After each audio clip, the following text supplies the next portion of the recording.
Alors voici pour notre seconde table ronde, animée cette fois par Mathieu Giralt, un Dieu qui aime, un Dieu en colère, deux vérités irréconciliables. On verra ça ensemble. Avec Charles Kenfack, professeur à l'Institut biblique de Bruxelles, Vincent Lemieux, pasteur à Rouyn-Noranda, et puis Fred Bican, pasteur à Grasse, professeur de l'Institut biblique Genève, président de l'Action biblique de France. On vous écoute les frères, vous allez nous aider à réconcilier ce qui se réconcilie seulement en Christ.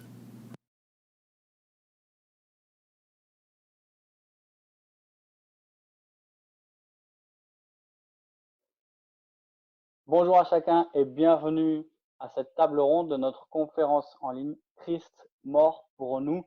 On est vraiment heureux de vous retrouver aujourd'hui pour discuter d'une question fondamentale et essentielle, mais je vous en dis quelques mots dans quelques instants. D'abord, j'aimerais me présenter. Je suis Mathieu Giralt, je suis marié, j'ai un enfant, je suis pasteur de l'église Action biblique d'Étup. Je suis directeur du site toutpoursagloire.com et je suis accompagné de trois frères que j'aimerais vous présenter. Le premier, c'est Fred Vican. Fred est marié, père de deux enfants. Il est pasteur de l'église Action biblique de Grasse. Il est aussi président de l'association Action biblique France et chargé de cours à l'Institut biblique de Genève. J'ai aussi le plaisir d'avoir avec moi Charles Kenfack. Charles est marié, père de trois enfants. Il est pasteur de l'église protestante évangélique de Chapelle-lez-Erlemont et il est enseignant à l'Institut biblique de Bruxelles. Et enfin, on a la joie aussi d'avoir Vincent Lemieux, qui est marié, père de trois enfants. Il est pasteur de l'Assemblée chrétienne de Rouyn-Noranda et il est membre du conseil de Sola.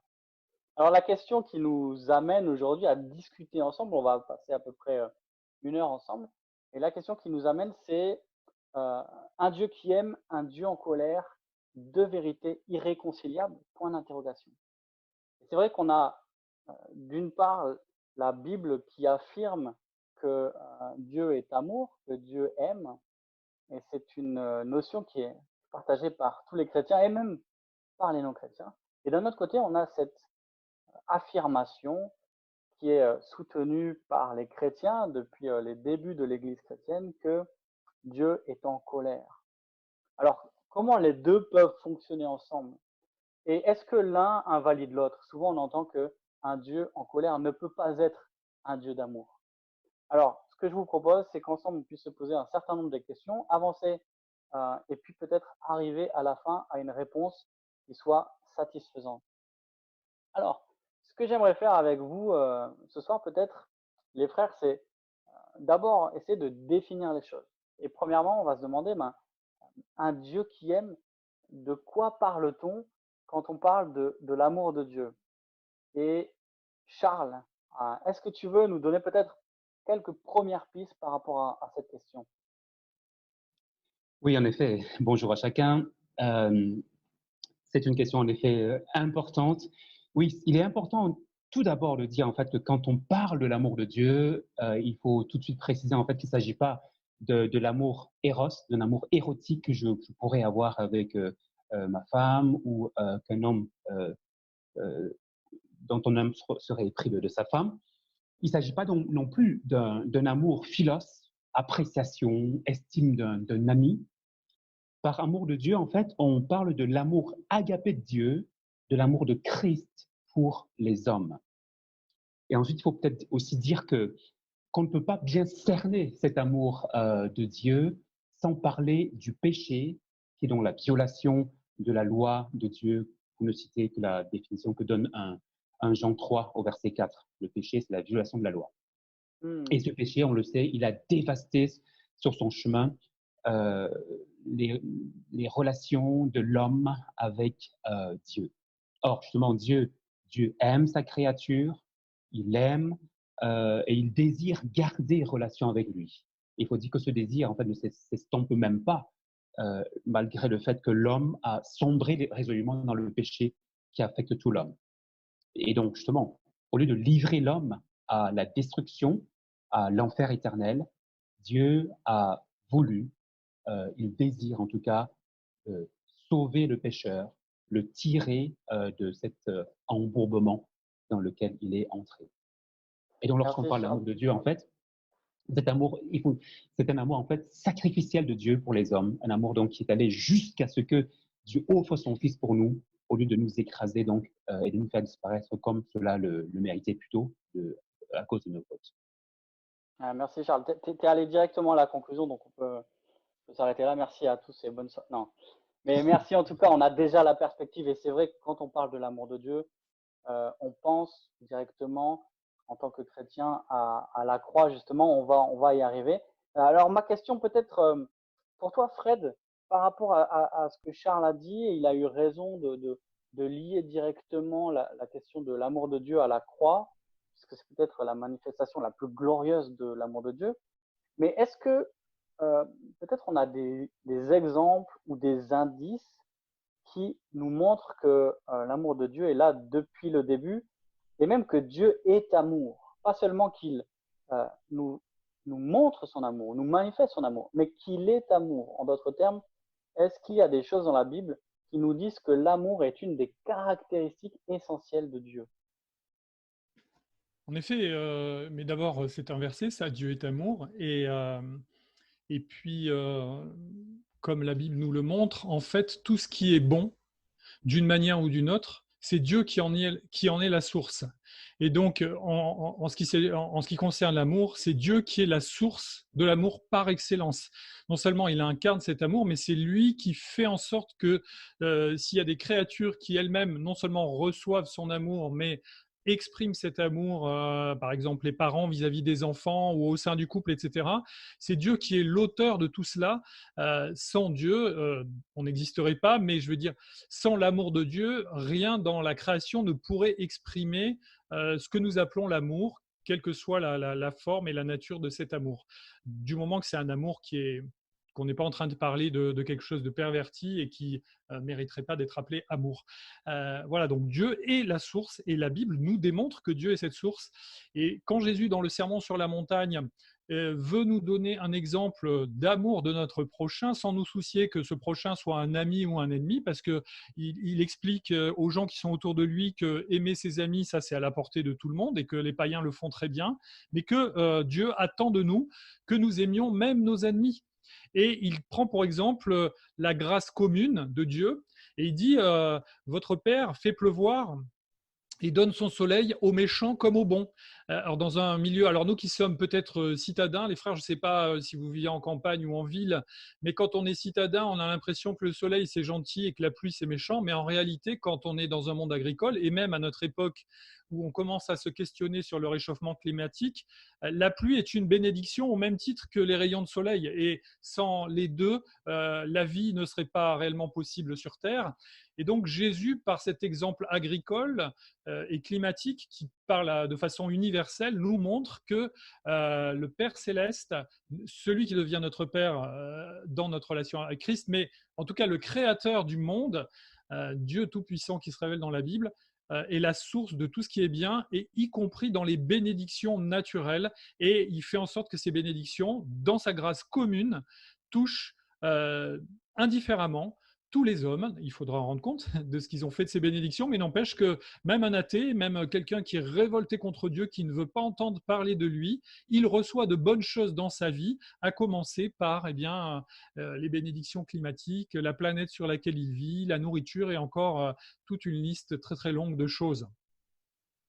Ouais, merci beaucoup. Est-ce que Vincent, je refais encore un zoom arrière et peut-être on pourrait passer quelques minutes à réfléchir ensemble euh, Dieu se révèle dès les premières pages de la Bible, dès les premiers mots de la Bible, au commencement de Dieu, et on s'attendrait à ce que s'il est un Dieu d'amour, cet amour se manifeste dès la création. Peut-être, est-ce que tu peux nous donner des indices de la manière dont Dieu manifeste son amour dès la création, et peut-être je pense notamment au chapitre 1 et 2 de la Genèse, qui sont un peu embryonnaires pour après toute l'histoire de l'humanité. Oui, certes, il y a des exemples, il y a plus d'exemples qu'il en faut même pour montrer les différentes manifestations de l'amour de Dieu dans la Bible et donc dans la Genèse. Mais même juste avant, peut-être de parler de ces exemples-là, je vous avoue, mon frère, que c'est une des exercices que j'ai trouvé difficile quand j'ai vu cette question-là préparatoire. Qu'est-ce que c'est l'amour de Dieu? Puis même de définir l'amour de Dieu, j'ai dû, j'ai dû méditer beaucoup pour en arriver avec même une définition. Dire, si quelqu'un me demande c'est quoi l'amour de Dieu, qu'est-ce que c'est? Parce que, comme vous avez dit au début, pour nous, ça semble irréconciliable un Dieu d'amour, un Dieu de colère, un Dieu qui est en colère, comme si ça ne pourrait pas être ensemble. Mais je pense que ça vient principalement de deux choses. La première, c'est que, comme vous l'avez cité, le verset qui dit que Dieu est amour, on a tendance à voir Dieu, au lieu de le laisser qui qu'il est définir qu'est-ce que c'est l'amour, on prend ce que nous, on comprend de l'amour, puis on l'applique à Dieu, puis on dit que Dieu doit nécessairement être comme ça. Donc, comme tu as dit tantôt, Mathieu, que tout le monde, même les non-chrétiens, il y a quelque chose qu'on dirait que tout le monde prend pour acquis, autant les chrétiens que les autres religions, que les non-chrétiens, que les athées, c'est que s'il y a un Dieu qui existe, il doit être amour nécessairement. Il peut pas. S'il y a au moins une chose qu'on peut s'entendre là-dessus, c'est que s'il y a un Dieu, qu'on y croit ou qu'on y croit pas, il devrait être amour master. C'est quelle définition qu'on donne de l'amour? Parce que si on se base pas, puis je crois que c'est peut-être justement une difficulté qu'on a dans le monde évangélique présentement, c'est qu'on ne base pas assez nos définitions et nos concepts directement dans la parole de Dieu. Puis,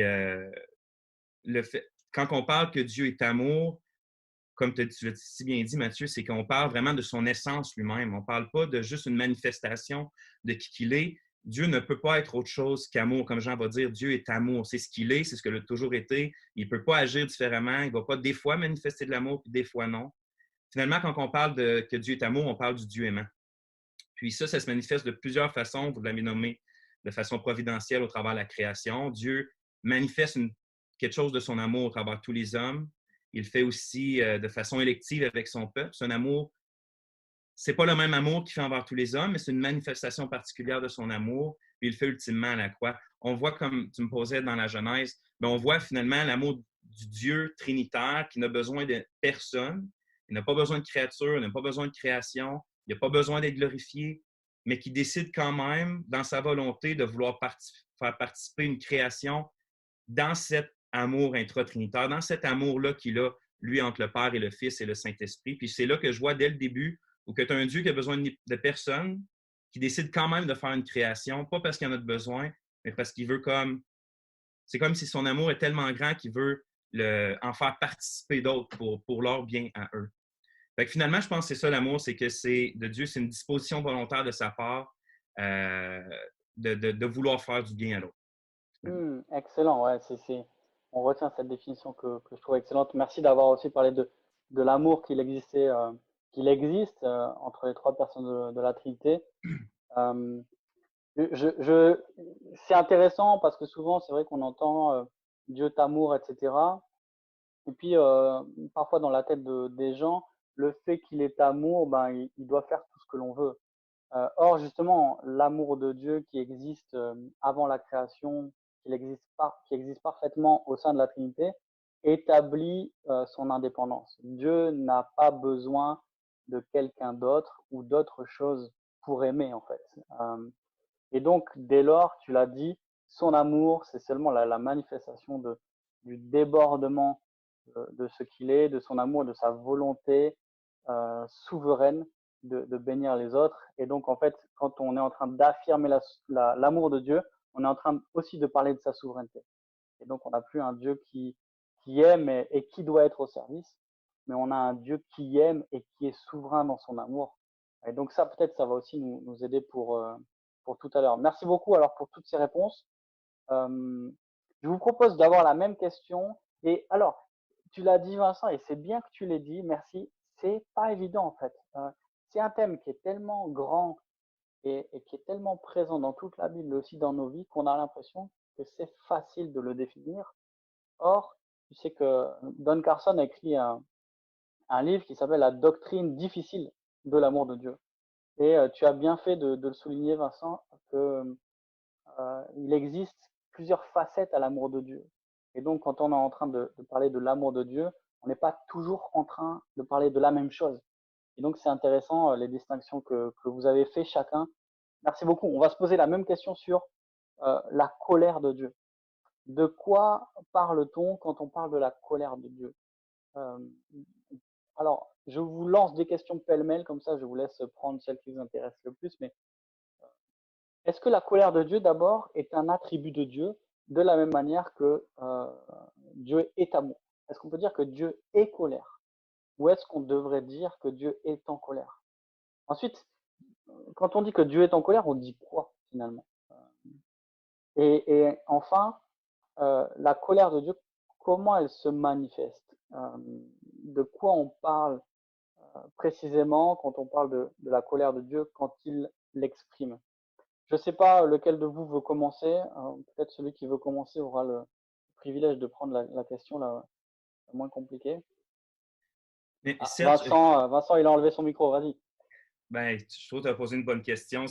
Est-ce que la colère est un attribut de Dieu au même titre qu'on dirait que l'amour est un attribut de Dieu? Ben, je pense qu'absolument pas. On voit que, comme dans le verset qu'on a lu tantôt dans Jean 4, où que Dieu est amour, on voit ailleurs que Dieu est juste, en fait, Dieu est Dieu, puis il est depuis toute éternité. De dire que Dieu serait colère au même titre que l'amour, ça veut dire que Dieu serait en dedans de lui toujours en colère depuis la nuit des temps puis pour toujours, ce qui est vraiment pas une image biblique qu'on a de Dieu. On voit que Dieu est amour depuis l'éternité dans la Trinité, comme on a déjà mentionné, mais jamais que Dieu est en colère. En fait, je crois que c'est pour ça que je crois qu'une bonne vision de qui est le Dieu de la Bible, du fait qu'il n'y ait pas... quand on dit, on parle des caractéristiques de Dieu, des attributs, on ne veut pas vraiment dire que Dieu est différent, est composé de plusieurs choses, comme de sa justice, de son amour, de sa sainteté. C'est pas ça qu'on veut dire. Dans la doctrine orthodoxe réformée, on parle d'un Dieu qui est saint, d'un Dieu qui est toujours tout ce qu'il est en même temps. Donc, Dieu n'est pas des fois juste, puis des fois en colère, des fois saint.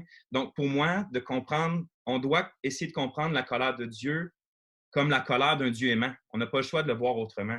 Puis je pense que quand on comprend bien ce que c'est l'amour de Dieu, puis l'amour tout court, puis qu'on ne le voit pas de manière sentimentale comme à notre époque, mais on le voit vraiment comme la Bible le décrit, on se rend compte qu'un Dieu qui aime n'a pas, en fait, de choix. Il a le choix lui-même, mais il prend le choix de détester aussi certaines choses. D'aimer son nom, par exemple, qui aime le par-dessus, c'est ce qu'il aime le plus. Il aime son propre nom, sa propre gloire plus que toute autre chose. Bien, peu importe ce qui va venir contre ça, va attiser sa jalousie, va attiser sa sainte colère vers quelque chose qui ne devrait pas être. La même chose qu'on voit à propos de son peuple. Dieu aime son peuple, puis on voit souvent que la manifestation de la colère de Dieu est justement contre les gens qui font du tort à son peuple, puis que Dieu va rendre des comptes à ces gens-là. Donc vraiment, l'amour et la colère, ce n'est pas deux choses séparées. En fait, la colère, c'est la réaction volontaire d'un Dieu qui aime. Donc, si je comprends bien, tu nous dis que la colère, c'est la réaction nécessaire d'un Dieu qui aime par rapport au péché. C'est ça? Oui, par rapport, j'aime pas le mot réaction parce que ça voudrait impliquer que Dieu agit avec quelque chose en dehors de lui-même, mais c'est plutôt une action volontaire de sa part d'anéantir ou d'être en colère vis-à-vis de ce qui nuit ou de ce qui entrave ce qu'il aime, exactement. Ouais, réaction, c'est la réponse, j'aurais dû employer. Est-ce que, Fred, tu veux ajouter quelque chose sur la colère de Dieu? Il y a plein de choses à dire. En effet, c'est un sujet qui est très très riche et en même temps qui est délicat parce que a priori, comme pour nous, dans notre esprit et en raison de notre nature déchue, la colère passe avant tout comme la jalousie pour un défaut. On a du mal dans on va dire, une vision un petit peu naïve, teintée d'évangélisme ou de christianisme un peu édulcoré, à imaginer que Dieu puisse réellement être en colère. Ça semble pas sérieux et il y a d'ailleurs dans les mouvements évangéliques à notre époque et chrétiens d'une façon plus générale, une tendance à vouloir nier cet aspect qui est pourtant présent dans la révélation. Je pense à la conclusion de Jean 3 qui dit « Celui qui a le Fils a la vie, celui qui n'a pas le Fils n'a pas la vie et la colère de Dieu demeure sur lui. » Donc c'est malheureusement une réalité et si on niait cet aspect-là, on serait en train de s'opposer à la révélation de Dieu, donc il faut en tenir compte. Et c'est intéressant de faire comment dire, dialoguer la colère et l'amour, parce que l'amour, par essence, c'est le principe de la relation, de la communion du Créateur avec ses créatures, et la colère, c'est une interruption de la relation. Normalement, quand on est en colère, eh bien, la relation qui va être possible, elle ne va pas être très positive et elle va s'éloigner de ce qu'on appelle la communion. Et donc, les deux, on va dire, ces deux éléments-là, amour et colère, viennent face à face. Et dans la vie humaine, c'est très difficile de les faire tenir ensemble, même si en tant que parent, on est amené parfois à jongler avec les deux. Et je pense, en prenant modèle sur Dieu lui-même, mais d'une manière générale, la colère, elle invite à une rupture de la communion.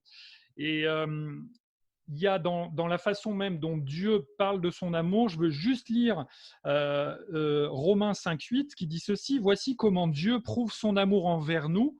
Alors que nous étions encore des pécheurs, Christ est mort pour nous. » Et là, on voit une amorce de la réponse à cet antagonisme entre amour et colère, comment Dieu va réussir à conjuguer à la fois son amour pour nous et sa juste colère à travers l'œuvre de Christ accomplie à la croix. Je ne veux pas trop anticiper, mais c'est là. Et je pense que la colère, elle dépend de qualités de Dieu qui sont sa sainteté et sa bonté, et qui là font bien partie de sa personne et de ses attributs habituels.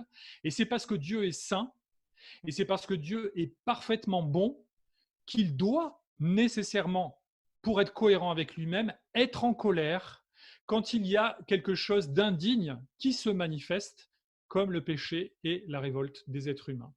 Si Dieu n'était pas en colère, il ne serait pas un Dieu bon, il ne serait pas un Dieu saint. Merci. Fred, est-ce que Charles, tu aurais des exemples qui te viennent ou que tu trouves particulièrement intéressants parce qu'ils ils servent de paradigme quand on parle de la colère de Dieu dans la Bible? Est-ce qu'il y a des événements particuliers qui nous aident à comprendre finalement? Là, on a parlé de choses un peu théoriques, on a parlé de doctrine, etc., de définition.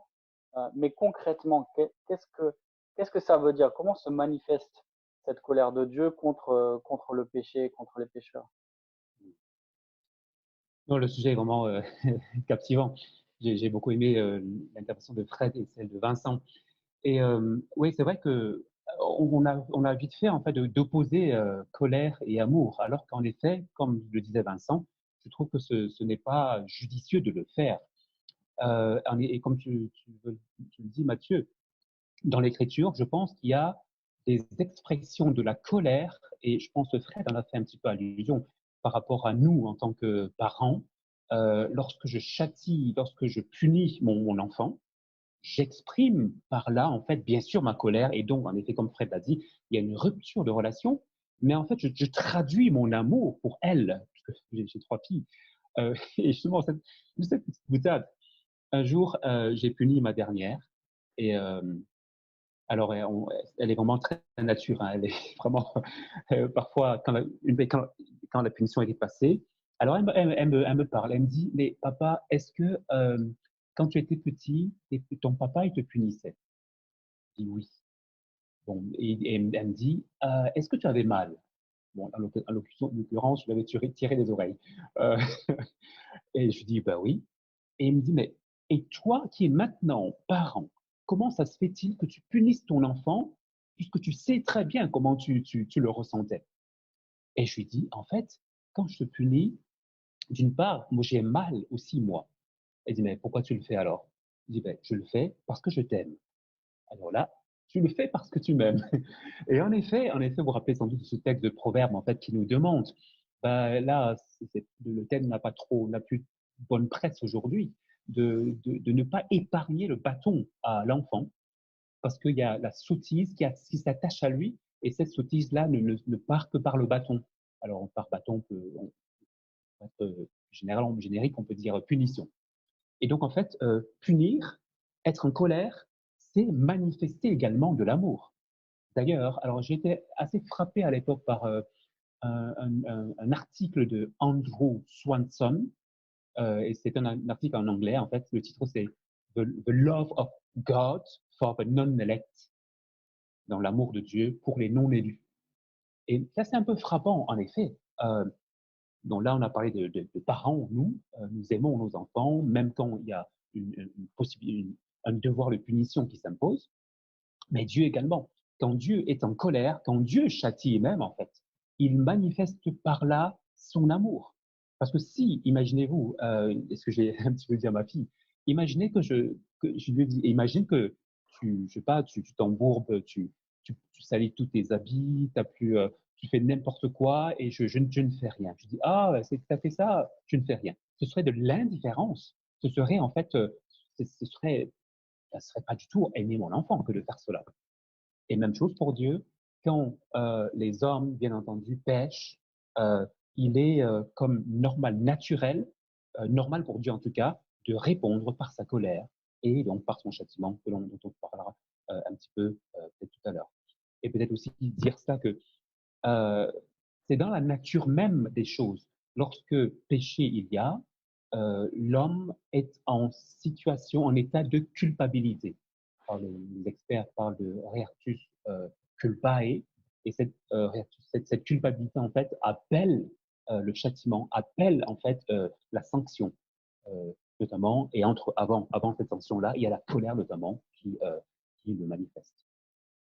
Merci. Alors, on a beaucoup parlé des rapports entre amour et colère.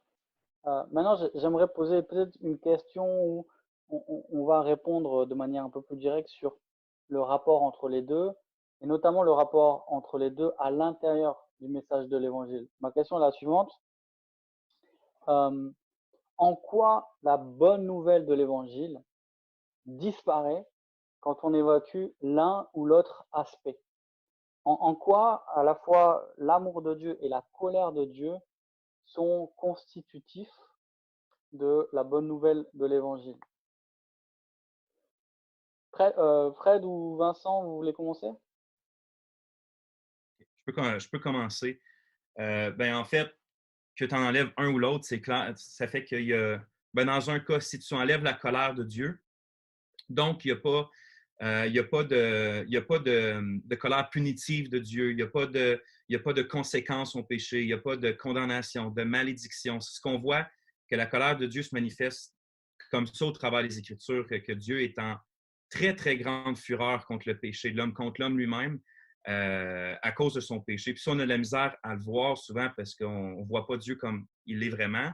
Puis on a de la misère à s'avouer qu'on est aussi vil et pécheur qu'on l'est vraiment, puis que notre péché est vraiment horrible en face de la sainteté de Dieu. On n'a pas de misère à voir que l'orque dans Le Seigneur des Anneaux doit mourir, ça, on n'a pas de misère à le voir. Mais un être humain, autant être vil, ça, on a de la misère à le voir. Mais quand on, donc, en fait, si on enlève la colère de Dieu, on n'a pas besoin d'un évangile, tout simplement. On a un Dieu d'amour qui nous laisse faire ce qu'on veut, qui ne va pas demander de compte à personne, puis finalement, on va tous aller au paradis. Mais ça, c'est de l'opium pour le peuple, comme quelqu'un a déjà dit. De croire qu'il n'y a pas de colère de Dieu, qu'il n'y a pas de jugement qui s'en vient, c'est vraiment de se leurrer soi-même. C'est le témoignage clair des Écritures, c'est le témoignage de notre conscience, c'est le témoignage du Seigneur Jésus.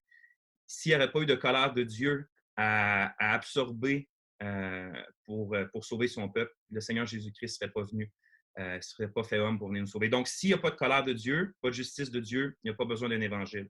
De l'autre côté, si on a un Dieu qui est en colère et juste, mais un Dieu qui n'est pas d'amour, ben, on a besoin d'un évangile, mais il n'y en a pas, parce qu'il n'y a pas un Dieu d'amour qui pourvoit à quelque chose pour venir nous libérer de sa propre colère, en fait. Donc, c'est pour ça que c'est là la beauté de l'Évangile où on va en venir, mais où que les deux se marient parfaitement sur la croix, dans la personne du Sauveur. Ouais, merci. On va développer ça et je crois que c'est toi, Fred, qui a cité Romains 5,8. C'est peut-être un peu le verset clé de la conversation d'aujourd'hui qui nous aide à réconcilier ces deux aspects. Fred, justement, j'ai une question pour toi. Nous, les évangéliques, on aime bien les slogans et parfois, malheureusement, ces slogans sont un peu trompeurs, un peu piégeux. Alors, c'est le cas de tous les slogans, hein, ce sont des raccourcis, donc forcément, ils ne disent pas tout. Mais j'aimerais qu'on réfléchisse ensemble, et puis je te donne la parole à toi, Fred, en premier, sur le slogan qui dit que Dieu déteste le péché, mais aime le pécheur. Alors, ma question, c'est en quoi ce slogan est-il à la fois une demi-vérité et un demi-mensonge. C'est quelque chose que l'on entend souvent, même que l'on a pu soi-même prononcer. Mais quand on y réfléchit bien, est-ce qu'on peut catégoriser et dissocier les choses ainsi? Est-ce qu'on peut séparer le péché et le pécheur? Qu'est-ce que tu en penserais? Eh bien, il me semble que à partir du moment où c'est une demi-vérité, c'est un vrai mensonge. Un peu comme dirait Paul, c'est que dès qu'il y a une erreur qui est mélangée, eh bien, ça peut pas être agréable à Dieu. Euh, pourquoi cette affirmation, on ne devrait pas l'utiliser? Certes, Dieu déteste le péché. Jusque-là, on est tous d'accord, je pense.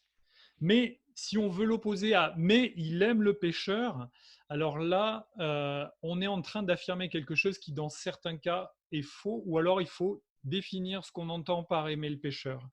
Il y a un risque dans cette affirmation, et elle est souvent utilisée justement avec de bonnes intentions, ou plutôt pas de bonnes intentions, avec démagogie, je dirais, voilà, avec démagogie, mais au fond, c'est pas une bonne inspiration. Pourquoi? Parce qu'il y a un risque de déresponsabiliser, un peu sur le modèle de la psychanalyse, en disant tu es méchant, mais c'est pas grave, Dieu t'aime quand même, hein, le péché c'est pas toi. Or, on voit très très bien que Dieu tient pour responsable, et s'il y a vraiment quelque chose qui est au cœur de ce qui a été remis au goût du jour par les églises de la Réforme, par les réformateurs, et dont nous avons hérité, mais qui est là dans le christianisme depuis les origines, c'est que le croyant, et même l'être humain de manière générale, y compris celui qui ne croit pas en Dieu, est tenu par Dieu pour responsable de sa vie. Il nous faudra tous rendre compte selon le bien et le mal que nous aurons fait étant dans ce corps, nous dit Paul dans 2 Corinthiens 5,10, et il va falloir rendre compte.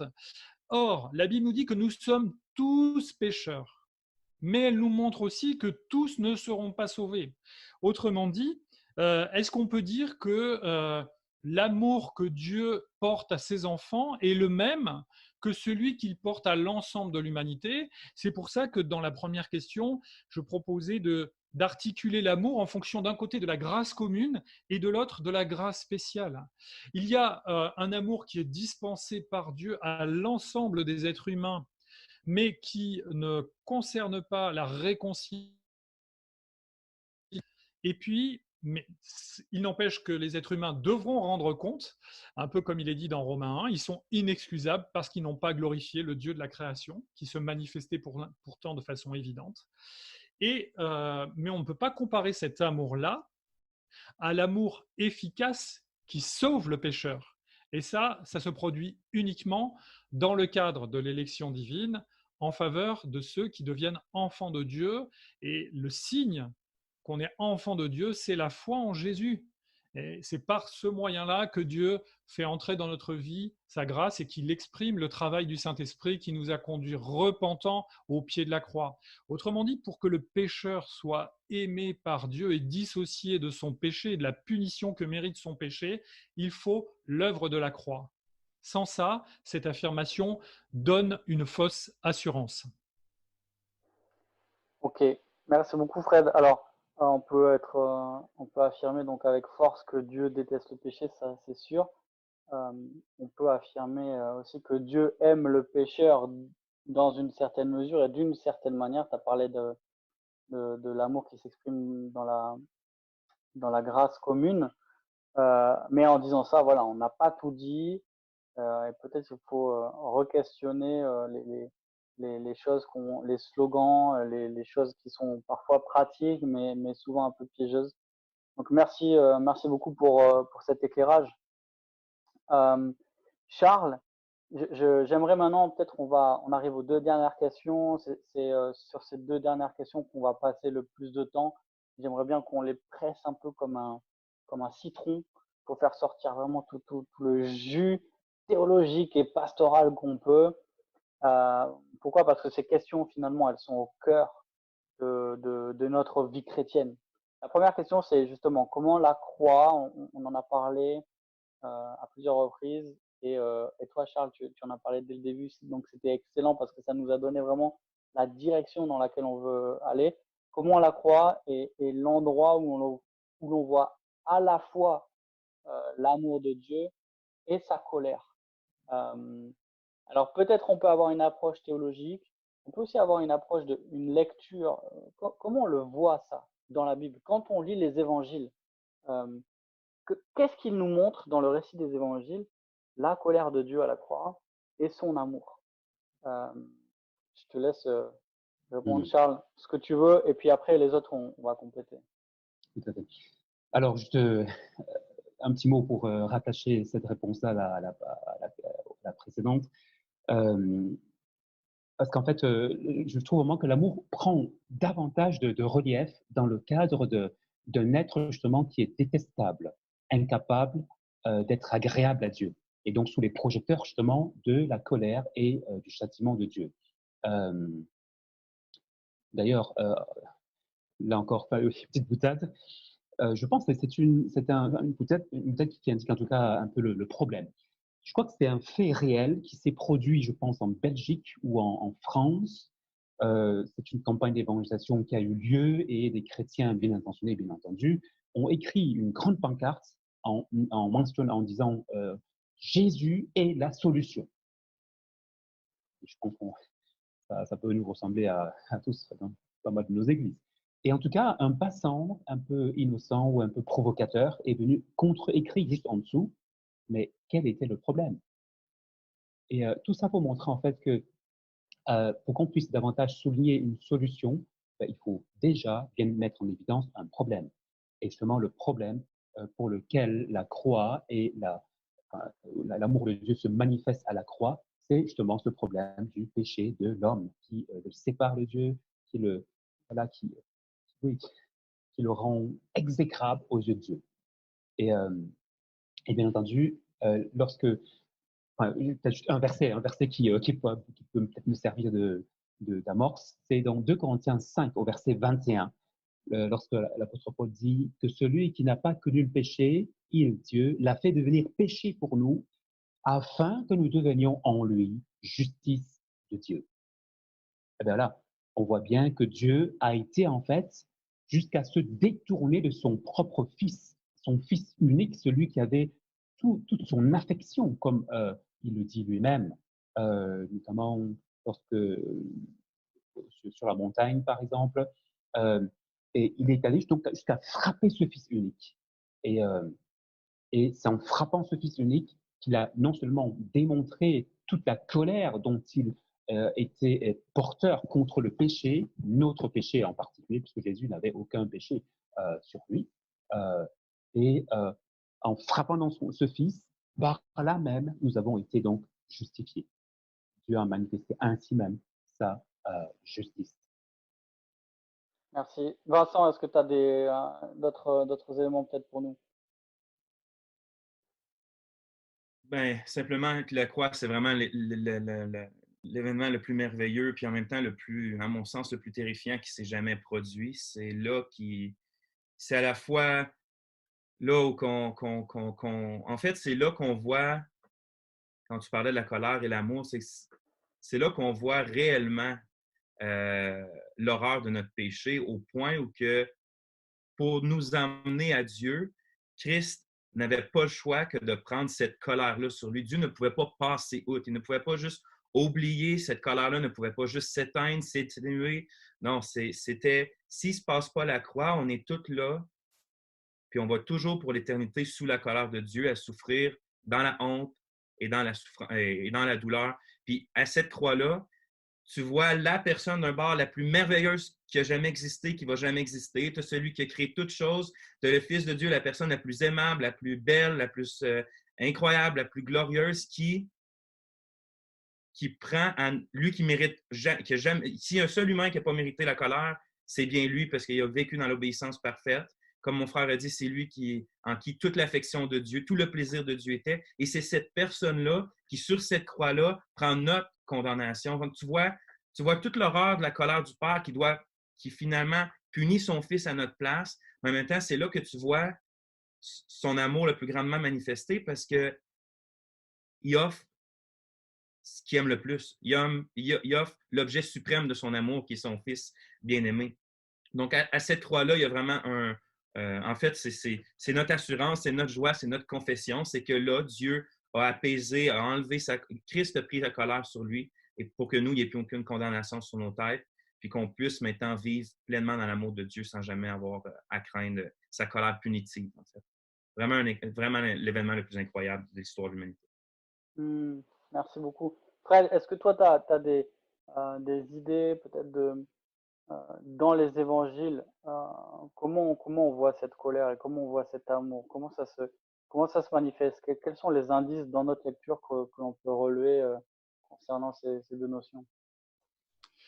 Je dirais que dans le ministère de Jésus, il y a un événement qui est souvent mal compris, mal interprété par les non-croyants, peut-être parfois par les croyants, c'est quand Jésus chasse les marchands du temple. On se dit, il a toléré jusque-là bien des choses, et puis là, tout d'un coup, il se met vraiment en colère, hein, et puis il renverse les tables des changeurs, il fait un fouet, il chasse tout le monde, le bétail, etc. Dans cet espace du temple qui aurait dû être réservé au recueillement et à l'adoration, pour que ce soit une maison d'adoration pour toutes les nations de la terre, eh bien, les activités mercantiles avaient envahi et probablement malhonnêtes avec des abus dans ce qu'on faisait acheter et vendre aux fidèles, etc. Et Jésus, là, est saisi de colère et je voudrais mettre ça en parallèle avec tous les passages où l'Évangile nous dit qu'il était ému de compassion face aux foules, ému de compassion pour, comme des brebis sans troupeau, comme des gens qui avaient soif, comme des gens qui avaient besoin d'être réconciliés avec leur Créateur, etc. Toutes les notions qu'on pourrait mettre et qui nous sont enseignées par le Nouveau Testament, et les deux vont ensemble. Dans cette personne parfaite, il y avait cet homme, si on parle de Jésus homme, et bien sûr Jésus en tant que deuxième personne de la Trinité, mais Jésus homme, Dieu qui se fait connaître à nous comme homme, qui se met à notre portée, eh bien, il y avait à la fois cet amour parfait, sans limite, au point qu'il aimait les gens qui venaient là et qui avaient soif de son enseignement, et en même temps qu'il éprouvait une juste et une sainte colère quand il constatait euh, l'incrédulité, l'endurcissement de la part de ceux qui auraient dû donner l'exemple pour la foi, les responsables du temple qui avaient organisé ces activités mercantiles et vénales dans un endroit qui aurait dû être réservé à l'adoration. Et là, on voit la gravité du péché qui, pour nous, ne saute pas aux yeux. Nous, on a l'impression qu'un péché grave, c'est un meurtre ou un attentat. Et je ne dis pas que ces choses-là sont agréables à Dieu, mais être idolâtre est donner quelque chose qui revient à Dieu, le donner à quelqu'un d'autre, c'est déjà le plus grave péché du monde qui mérite la colère de Dieu. Et on voit que Jésus réagit de cette manière-là, et dans la même personne, sainte et parfaite et irréprochable, tient à la fois la juste et sainte colère d'un côté et le juste et véritable amour de Dieu de l'autre. Et ça, c'est admirable. Et nous, je veux juste dire cette précision parce que tout à l'heure, avec les frères, on a utilisé, je pense à juste titre, le modèle, l'image de la colère paternelle vis-à-vis des enfants. Ça me semble pertinent. Il faut néanmoins préciser que nous, en tant que pécheurs, nous pouvons nous laisser entraîner par notre colère et livrer accès au diable, comme dit Éphésiens 4. Et Paul nous met en garde en disant ne laissez pas le soleil se coucher sur votre colère, parce que nous, si on laisse notre colère s'installer comme un état et se développer, elle va finir par être un lieu d'influence pour une inspiration qui ne viendra pas de Dieu parce que nous sommes pécheurs. En Dieu et en Christ, la colère est toujours juste. Et il me semble que la vie de Christ, par ces deux éléments notamment qui font partie de sa vie, nous montre que les deux tiennent parfaitement ensemble et de façon cohérente. Hmm, merci beaucoup. Une question, Charles, peut-être une question beaucoup plus pastorale. Ça tombe bien vu que tu es un pasteur.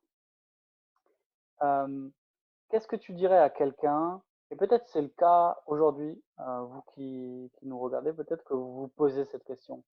Peut-être que vous vous posez cette question alors que vous êtes chrétien, peut-être que vous posez cette question alors que vous êtes en chemin en ce qui concerne la foi, en ce qui concerne Dieu. Toi, Charles, qu'est-ce que tu dirais à quelqu'un qui vient te voir et qui te dit qu'il a peur de la colère de Dieu, qu'il a une certaine conscience de la colère de Dieu et que Dieu un jour déversera sa colère, peut-être cette personne a lu l'Apocalypse qui parle justement de ces coupes de colère que Dieu va déverser. Qu'est-ce que tu dirais à quelqu'un qui a peur de la colère de Dieu? Hmm. Ben, déjà, je ne freinerai pas, je n'apaiserai pas sa colère. Je lui dirai en fait que tu as raison, tu as raison. Je ne l'apaiserai pas, pardon, sa peur. Je sais qu'en effet, c'est légitime, c'est normal d'avoir peur de la colère de Dieu. Il est un Dieu qui est en colère. Mais en même temps, je lui rappellerai donc cet amour, comme il a été un petit peu dit, que Dieu nous porte. Et il y a plusieurs passages notamment qui me frappent beaucoup dans ce sens-là. Par exemple, dans Ézéchiel 18 au verset 23, ou encore Ézéchiel 33 au verset 11, euh, on voit vraiment là un Dieu qui est en colère, mais en même temps qui exprime en fait son désir de ne pas perdre le pécheur. Et notamment le verset dit que Dieu ne veut pas perdre le pécheur, mais il veut plutôt que celui-ci se détourne de sa mauvaise conduite et qu'il vive. Et j'expliquerai simplement donc à cette personne qui viendra me voir que là, justement, se trouve tout le cœur de Dieu. Le cœur de Dieu n'est pas que de nous tenir continuellement dans la peur, même si c'est un Dieu qui fait peur. C'est un Dieu saint, c'est un Dieu puissant, majestueux. Ah bah oui, ça, euh, qui saurait tenir devant lui? Mais en même temps, c'est un Dieu qui désire euh, entretenir cette relation qu'il a voulu avec sa créature dès le départ. Et comme on le sait, depuis Genèse 3, est venu un brisement, un problème dans cette relation-là, qui est le péché. Mais par rapport à ce péché, il y a une solution. La solution, comme je disais un petit peu tantôt, là c'est dans tout le vrai, la solution, c'est Jésus. Lorsqu'on a bien entendu, bien explicité quel était le problème. En tout cas, de dire que certes, on a raison d'avoir peur, mais que ce n'est pas tout, parce qu'en fait, ce n'est pas là le désir de Dieu de nous maintenir dans la peur, mais que plutôt nous puissions voir cette solution qui se trouve en Christ, et notamment qui s'est manifestée à la croix, où justement Jésus a pris cette colère de Dieu qui était la nôtre, de sorte que maintenant, qu'en se réfugiant en Christ, qu'en plaçant en lui sa confiance, que nous soyons dégagés de cette colère-là et qu'à la fin, qu'au final, la peur ne nous habite plus, mais qu'au contraire, que l'attente d'une rencontre joyeuse avec Jésus et notre Créateur euh, euh, fasse place à cette peur. Donc. Excellent, merci beaucoup.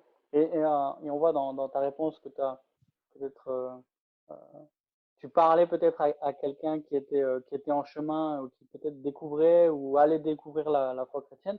Vincent, je te pose exactement la même question, mais avec quelqu'un qui est chrétien peut-être depuis longtemps et qui, je sais pas, tu prêches un texte qui parle de la colère de Dieu et qui est saisi par cela et qui, tu sais que cette personne est chrétienne et cette personne sait qu'elle est chrétienne, mais elle est saisie par une peur de la colère de Dieu. Qu'est-ce que tu dirais à un chrétien qui a peur de la colère de Dieu? Ce qui arrive très souvent, ce qui arrive très, très souvent, je rencontre ça constamment en tant que pasteur dans l'église locale où que je suis ou quand je parle aux chrétiens d'ailleurs. Comme mon frère a dit, même pour un chrétien qui se confie dans l'Évangile, qui comprend la croix, je crois que c'est correct puis que c'est sain quand on rencontre des passages où que la grandeur puis la fureur de Dieu est manifestée, d'avoir une espèce de rappel qui est notre Dieu. Mais le problème, ce serait de rester là, puis au lieu de développer une sainte crainte de qui est notre Seigneur, au lieu de développer une sainte admiration, un saint tremblement devant lui comme oui, mon Dieu est comme ça, puis il mérite que je veux dire, la réaction naturelle, c'est de trembler. On va avoir peur de lui comme si on serait encore séparé de lui. Puis qu'est-ce que je fais pour ma propre âme, puis c'est pour ça que je fais ça aux autres, aux brebis que le Seigneur met ici, c'est de juste se rebaigner, de ressauter dans ce qu'on découvre dans l'Évangile. Puis c'est d'y retourner constamment, de se rappeler que quand Christ a pris la coupe, il n'a pas bu à la moitié, la coupe de la colère de Dieu. Il n'a même pas laissé une goutte dedans. Il l'a pris au complet et que maintenant, dans le fond, c'est de faire comprendre la justification, que maintenant, au travers la croix, il n'y a vraiment plus une seule goutte de la colère de Dieu destinée contre nous. Ça ne veut pas dire que Dieu prend plaisir dans les choses mauvaises qu'on fait, mais au lieu de nous traiter comme un juge en colère qui nous punit et nous détruit, comme il fait avec les incroyants, les gens qui nous rejettent, il va nous traiter, comme on l'a entendu souvent, comme un père aimant qui va nous reprendre pour nous réamener, pour qu'on demeure dans la communion de son amour. C'est vraiment, s'il y a un piège que Satan peut nous faire tomber souvent, c'est dans ça, c'est dans nous faire douter de l'amour de Dieu. Puis c'est normal, à quelque part, pas normal de douter, mais il y a des gens qui vont dire que la chose la plus dure à croire dans la vie, c'est des miracles, c'est des gens qui ressuscitent, tout ça, mais pour moi, c'est pas ça qui est la chose la plus difficile à croire. La chose la plus difficile à croire, c'est que Dieu nous aime vraiment comme qu'il promet qu'il nous aime dans la Bible, puis qu'il l'a montré à la croix. Puis le combat de la foi, pour moi, puis bien des chrétiens, c'est de rester là. Puis la seule façon de pouvoir rester là à croire, c'est de constamment s'exposer aux promesses de Dieu qui réaffirme son amour, qui réaffirme ce qu'il a fait à la croix, puis d'y demeurer jusqu'à temps que l'Esprit nous dispose nos cœurs à comment il devrait être vis-à-vis de Dieu. Merci beaucoup. Ça fait du bien de se redire ces vérités. Justement, on va rester sur cette approche un peu pastorale et puis aborder la dernière question ensemble. On va pouvoir la développer ensemble. Fred, comment ces deux notions, donc de l'amour et de la colère de Dieu, et comment cette tension qui existe aussi entre les deux, dont on a parlé, il faut pas la minimiser. On a dit que il n'y avait pas de contradiction, mais on a reconnu qu'il y avait une tension qui aussi nous dépasse. On a du mal à comprendre comment ça peut marcher quelque part. Mais la Bible nous demande d'affirmer ce qu'elle affirme clairement, et c'est ce que nous faisons aujourd'hui ensemble. Comment ces deux notions et cette tension peuvent nourrir notre foi? Comment elles peuvent changer notre manière de voir Dieu, de voir le monde, de voir notre vie chrétienne, et qu'est-ce qu'elle peut changer concrètement peut-être dans notre manière de vivre à la fois justifié mais encore pécheur comme disait Luther. En effet, c'est une question à laquelle je pense il faut bien réfléchir parce que parfois, dans notre manière de concevoir la façon dont Dieu nous sauve et la relation que nous avons avec lui en Jésus-Christ, nous ne mesurons pas toute l'importance de l'intercession de Christ en faveur des enfants de Dieu.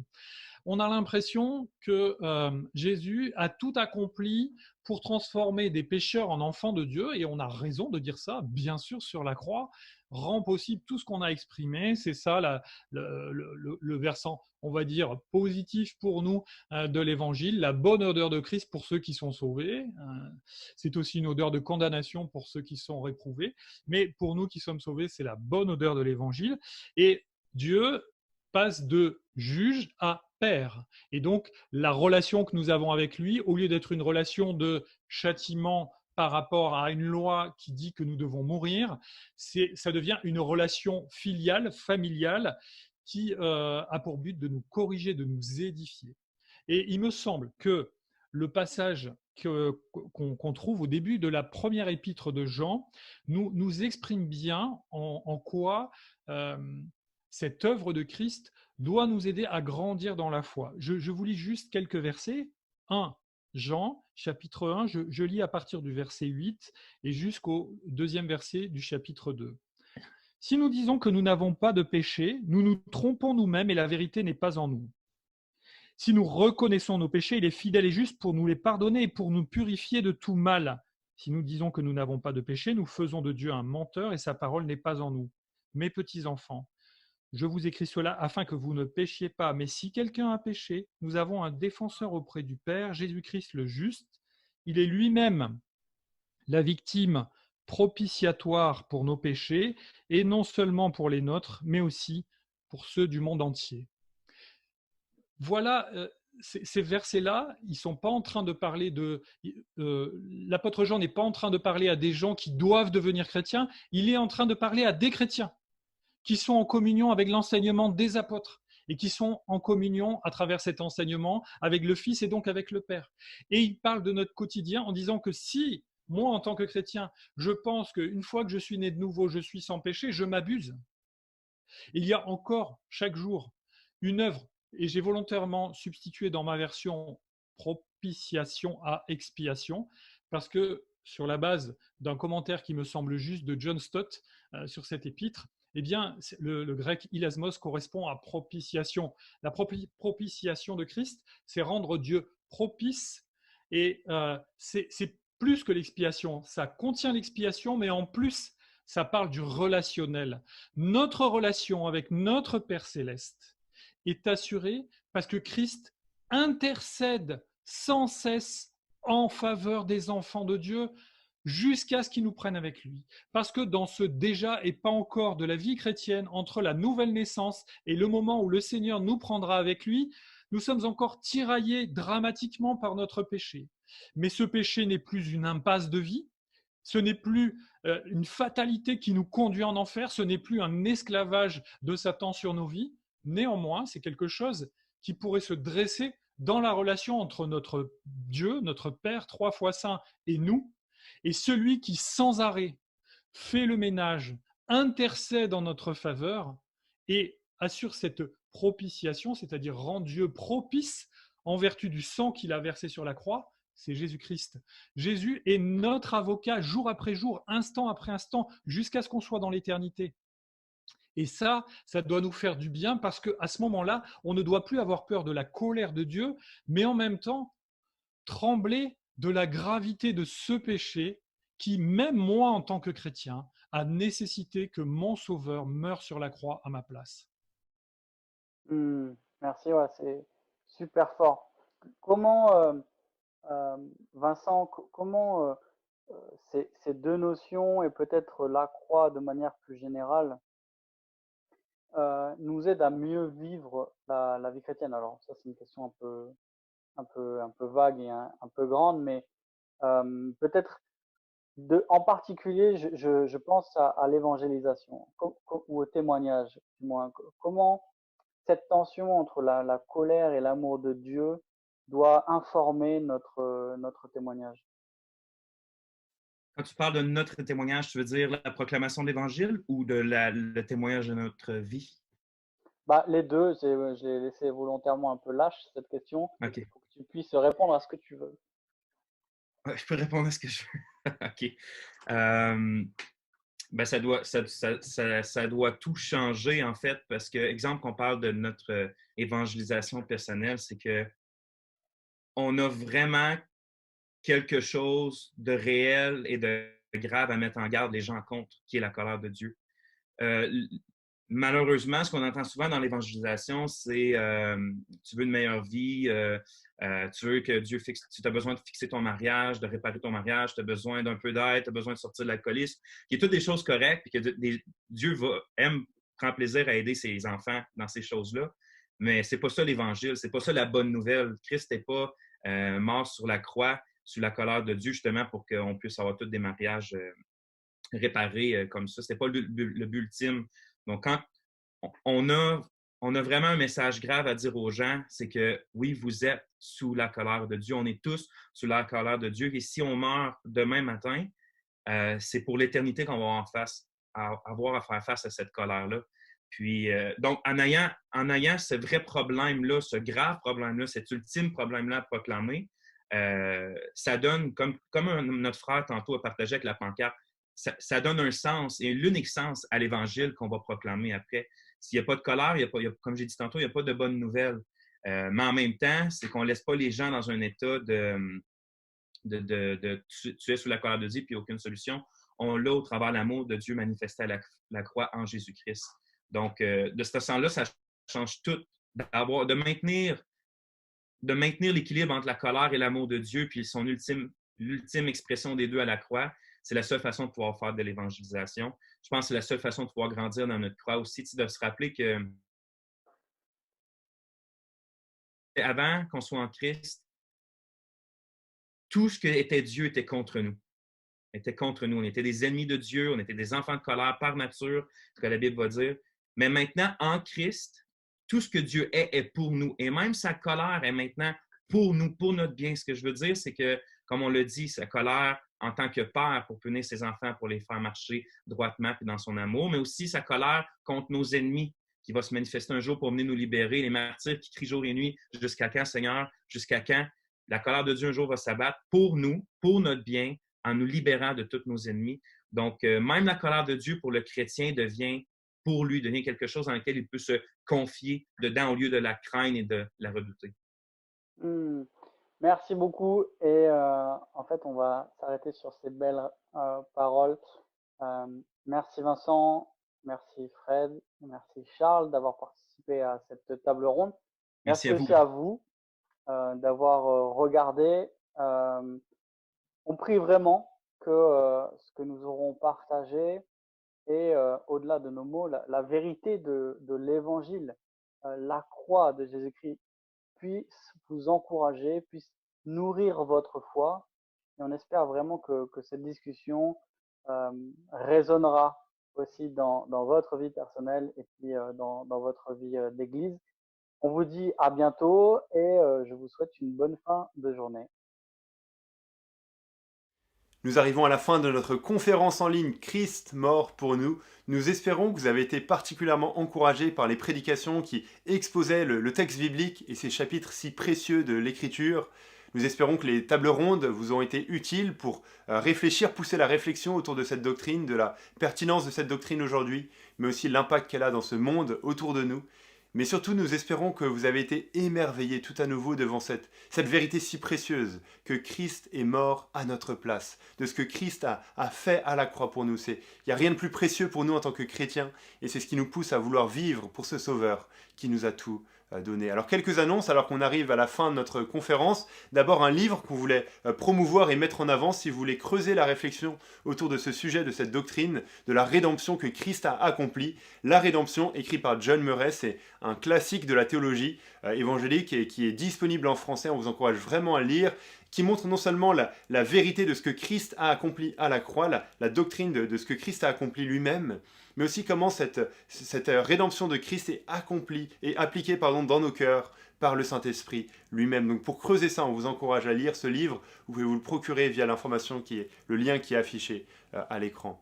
Dans les autres annonces, on voulait mentionner la formation Transmettre en ligne qui aura lieu le 24 octobre prochain. Ce sera Florent Varac lui-même qui sera l'enseignant de cette formation sur le thème l'Évangile et l'occultisme. C'est un sujet sur lequel il a enseigné à de nombreuses reprises, l'occultisme. Donc on vous encourage à profiter de cette formation de qualité, d'autant plus que le prix est particulièrement attractif, 5 € seulement grâce au code qui est affiché à l'écran pour l'intégralité de cette formation Transmettre en ligne le 24 octobre prochain. Donc inscrivez-vous sans tarder. On voulait également mentionner le webinaire de Tout pour sa gloire qui aura lieu lundi soir prochain, le lundi 28 à 20h, à l'occasion du 100e épisode de Memento Mori. Memento Mori, c'est le podcast animé par Raphaël Charrier et Mathieu Géralt, et ils fêtent leur 100e épisode, et à cette occasion, ils tournent l'épisode en live pour un webinaire TPSG. Le thème, c'est comment remporter le prix, progresser dans la course vers la vie éternelle. C'est gratuit, toutes les informations sont à l'écran, inscrivez-vous, profitez-en sans hésiter. Et enfin, on voulait mentionner un nouveau livre qui sort tout juste avec une offre spéciale pour la version e-book qui est affichée à l'écran, L'Évangile selon Dieu, écrit par John MacArthur, qui est tout simplement une exposition du chapitre 53 d'Ésaïe. Donc on vous encourage aussi à en profiter pour pousser davantage sur ce thème, L'Évangile selon Dieu, par John MacArthur. Et enfin, je termine en mentionnant que toutes les sessions de cette conférence sont disponibles en replay gratuitement à l'aide de notre chaîne YouTube. Inscrivez-vous, abonnez-vous à la chaîne YouTube pour ne rien rater, mais aussi sur notre site internet christmortpournous.com. Toutes les sessions sont disponibles, profitez-en et faites-en profiter les frères et sœurs de votre église, les membres de vos églises, pour qu'eux-mêmes puissent être particulièrement émerveillés devant cette doctrine qui est si précieuse et puissent aussi chérir et défendre cette vérité de Christ qui est mort pour nous. Alors, quelle est la suite pour toutes ces conférences? Vous me demandez peut-être. Restez connectés, inscrivez-vous sur christmortpournous.com pour recevoir les emails, pour être tenu au courant de prochaines conférences comme celle-ci. On espère que vous avez été vraiment encouragés. Merci beaucoup à vous de nous avoir suivis. Merci à tous ceux qui ont rendu cette conférence possible, aux orateurs, aux intervenants. Et à très bientôt, chers amis.